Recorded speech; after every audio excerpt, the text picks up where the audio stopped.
Memnon ou la sagesse humaine. Memnon conçut un jour le projet insensé d'être parfaitement sage. Il n'y a guère d'homme à qui cette folie n'ait quelquefois passé par la tête. Memnon se dit à lui-même, pour être très sage, et par conséquent très heureux, il n'y a qu'à être sans passion, et rien n'est plus aisé, comme on sait. Premièrement, je n'aimerai jamais de femme, car, en voyant une beauté parfaite, je me dirai à moi-même, ces joues-là se rideront un jour, ces beaux yeux seront bordés de rouge, cette gorge ronde deviendra plate et pendante, cette belle tête deviendra chauve. Or je n'ai qu'à la voir à présent des mêmes yeux dont je la verrai alors, et assurément cette tête ne fera pas tourner la mienne.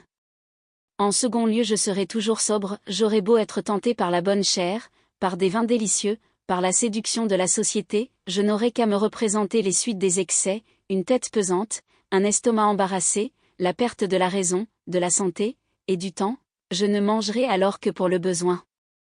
Ma santé sera toujours égale, mes idées toujours pures et lumineuses.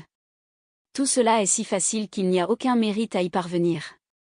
Ensuite, disait Memnon, il faut penser un peu à ma fortune, mes désirs sont modérés, mon bien est solidement placé sur le receveur général des finances de Ninive, j'ai de quoi vivre dans l'indépendance, c'est là le plus grand des biens. Je ne serai jamais dans la cruelle nécessité de faire ma cour, je n'envierai personne, et personne ne m'enviera. Voilà qui est encore très aisé. J'ai des amis, continuait-il, je les conserverai, puisqu'ils n'auront rien à me disputer. Je n'aurai jamais d'humeur avec eux, ni eux avec moi, cela est sans difficulté. Ayant fait ainsi son petit plan de sagesse dans sa chambre, Memnon mit la tête à la fenêtre. Il vit deux femmes qui se promenaient sous des platanes auprès de sa maison. L'une était vieille, et paraissait ne songer à rien, l'autre était jeune, jolie, et semblait fort occupée. Elle soupirait, elle pleurait, et n'en avait que plus de grâce. Notre sage fut touché, non pas de la beauté de la dame, mais de l'affliction où il la voyait. Il descendit, il aborda la jeune Ninivienne dans le dessein de la consoler avec sagesse. Cette belle personne lui conta, de l'air le plus naïf et le plus touchant, tout le mal que lui faisait un oncle qu'elle n'avait point, avec quels artifices il lui avait enlevé un bien qu'elle n'avait jamais possédé, et tout ce qu'elle avait à craindre de sa violence. Vous me paraissez un homme de si bon conseil, lui dit-elle, que si vous aviez la condescendance de venir jusque chez moi, et d'examiner mes affaires, je suis sûre que vous me tireriez du cruel embarras où je suis. Memnon n'hésita pas à la suivre, pour examiner sagement ses affaires, et pour lui donner un bon conseil. La dame affligée le mena dans une chambre parfumée, et le fit asseoir avec elle poliment sur un large sofa, où ils se tenaient tous deux les jambes croisées vis-à-vis l'un de l'autre. La dame parla en baissant les yeux, dont il échappait quelquefois des larmes, et qui en se relevant rencontrait toujours les regards du sage Memnon. Ses discours étaient pleins d'un attendrissement qui redoublait toutes les fois qu'ils se regardaient. Memnon prenait ses affaires extrêmement à cœur, et se sentait de moment en moment la plus grande envie d'obliger une personne si honnête et si malheureuse. Ils cessèrent insensiblement, dans la chaleur de la conversation, d'être vis-à-vis l'un de l'autre. Leurs jambes ne furent plus croisées. Memnon la conseilla de si près, et lui donna des avis si tendres, qu'ils ne pouvaient ni l'un ni l'autre parler d'affaires, et qu'ils ne savaient plus où ils en étaient. Comme ils en étaient là, arrive l'oncle, ainsi qu'on peut bien le penser, il était armé de la tête aux pieds, et la première chose qu'il dit fut qu'il allait tuer, comme de raison, le sage Memnon et sa nièce, la dernière qui lui échappa fut qu'il pouvait pardonner pour beaucoup d'argent. Memnon fut obligé de donner tout ce qu'il avait. On était heureux dans ce temps-là d'en être quitte à si bon marché, l'Amérique n'était pas encore découverte, et les dames affligées n'étaient pas à beaucoup près si dangereuses qu'elles le sont aujourd'hui. Memnon, honteux et désespéré, rentra chez lui, il y trouva un billet qui l'invitait à dîner avec quelques-uns de ses intimes amis.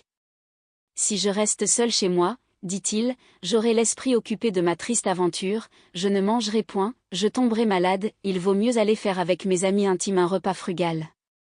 J'oublierai, dans la douceur de leur société, la sottise que j'ai faite ce matin.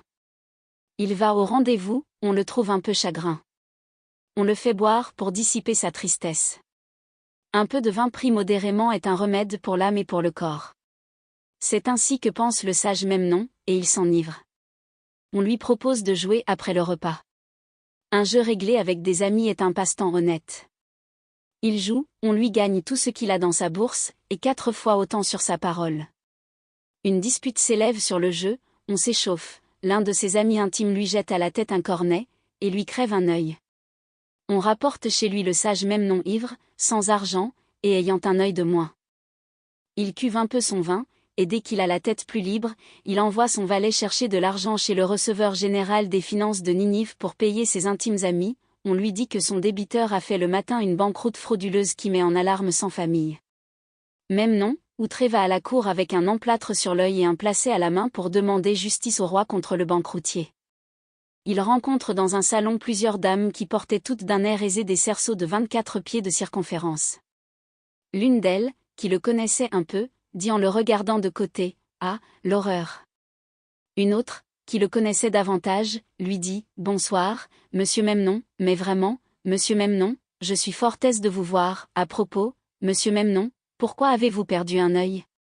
Et elle passa sans attendre sa réponse. Memnon se cacha dans un coin, et attendit le moment où il put se jeter aux pieds du monarque. Ce moment arriva. Il baisa 3 fois la terre, et présenta son placet. Sa gracieuse majesté le reçut très favorablement, et donna le mémoire à un de ses satrapes pour lui en rendre compte. Le satrape tire Memnon à part, et lui dit d'un air de hauteur, en ricanant amèrement, « Je vous trouve un plaisant borgne, de vous adresser au roi plutôt qu'à moi, et encore plus plaisant d'oser demander justice contre un honnête banqueroutier que j'honore de ma protection, et qui est le neveu d'une femme de chambre de ma maîtresse. Abandonnez cette affaire-là, mon ami, si vous voulez conserver l'œil qui vous reste. » Memnon, ayant ainsi renoncé le matin aux femmes, aux excès de table, aux jeux, à toute querelle, et surtout à la cour, avait été avant la nuit trompé et volé par une belle dame, s'était enivré, avait joué, avait eu une querelle, s'était fait crever un œil, et avait été à la cour, où l'on s'était moqué de lui. Pétrifié d'étonnement et navré de douleur, il s'en retourne la mort dans le cœur. Il veut rentrer chez lui, il y trouve des huissiers qui démeublaient sa maison de la part de ses créanciers. Il reste presque évanoui sous un platane, il y rencontre la belle dame du matin, qui se promenait avec son cher oncle, et qui éclata de rire en voyant Memnon avec son emplâtre. La nuit vint, Memnon se coucha sur de la paille auprès des murs de sa maison. La fièvre le saisit, il s'endormit dans l'accès, et un esprit céleste lui apparut en songe. Il était tout resplendissant de lumière. Il avait si belles ailes, mais ni pieds, ni tête, ni queue, et ne ressemblait à rien. « Qui es-tu » lui dit Memnon. « Ton bon génie, lui répondit l'autre, rends-moi donc mon œil, ma santé, ma maison, mon bien, ma sagesse, lui dit Memnon. Ensuite il lui conta comment il avait perdu tout cela en un jour.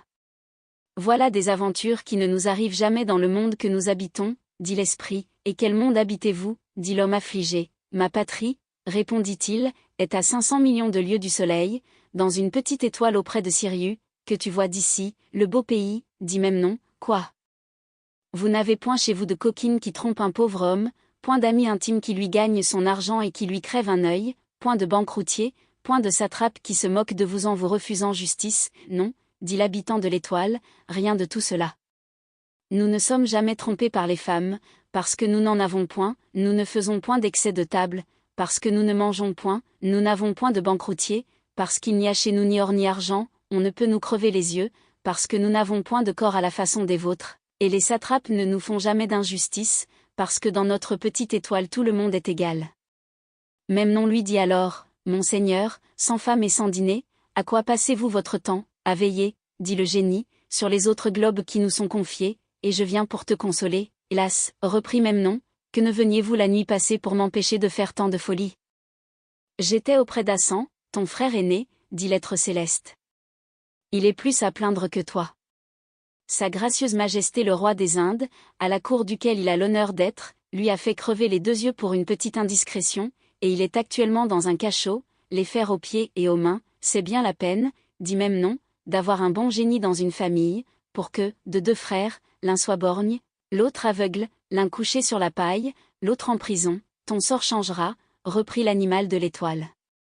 Il est vrai que tu seras toujours borgne, mais, à cela près, tu seras assez heureux, pourvu que tu ne fasses jamais le sot projet d'être parfaitement sage. C'est donc une chose à laquelle il est impossible de parvenir, s'écria Memnon en soupirant. Aussi impossible, lui répliqua l'autre, que d'être parfaitement habile, parfaitement fort, parfaitement puissant, parfaitement heureux. Nous-mêmes, nous en sommes bien loin.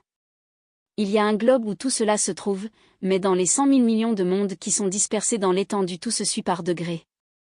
On a moins de sagesse et de plaisir dans le second que dans le premier, moins dans le troisième que dans le second, ainsi du reste jusqu'au dernier, où tout le monde est complètement fou. J'ai bien peur, dit Memnon, que notre petit globe terraqué ne soit précisément les petites maisons de l'univers dont vous me faites l'honneur de me parler. Pas tout à fait, dit l'esprit, mais il en approche. Il faut que tout soit en sa place, et mais, dit Memnon, certains poètes, certains philosophes, ont donc grand tort de dire que tout est bien, ils ont grande raison, dit le philosophe de là-haut, en considérant l'arrangement de l'univers entier. Ah!